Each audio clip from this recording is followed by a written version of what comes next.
So guys, তোমরা যে জানো আমার মা এসেছে, আজকে বোন এসেছে। তো চলো দেখাই মা আমার জন্য কি কি এনেছে বাড়ি থেকে।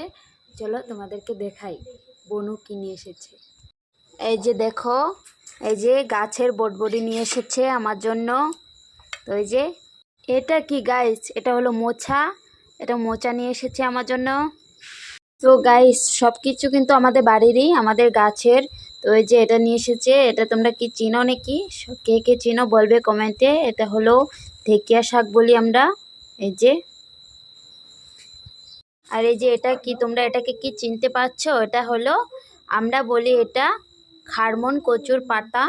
এটা আমরা কালকে বাটা খাবো সকালবেলা। এটা পেঁয়াজ রসুন দিয়ে বাটা করলে অনেক টেস্টি হয়, চাটনি বানালে। তো এটার সাথে তোমরা শুকনো মাছও দিতে পারো, মানে শুটকি মাছ। তো এটা আমরা কালকে খাবো। এগুলো নিয়ে এসেছে মা আমার জন্য, পুরো টাটকা টাটকা। গাইস, এটা নিয়ে এসেছে, এটা সব থেকে ফেভারিট জিনিস আমার। তো এটা তো বিয়ে হওয়ার পর থেকে তো বাবা বা মা নিয়ে এসে ঘরের থেকে আমাদের গাছের কমলা লেবু। তো এই যে দেখো, এটা হলো কমলা। দেখো, এটা আমরা খাবো, কালকে খাবো। এটা মাখা করে খাবো, যেহেতু পাকেনি তাই অত মিষ্টি হবে না, তার জন্য এটা কালকে খাবো আমরা। এতে এগুলো নিয়ে এসেছে, এটা অঙ্গনবাড়ি থেকে দিয়েছে।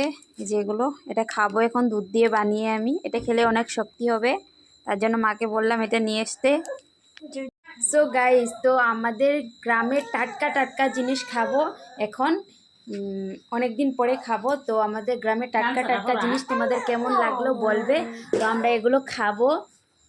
তো আজকের জন্য বাই, দেখা হচ্ছে নেক্সট ভিডিওতে। বাই।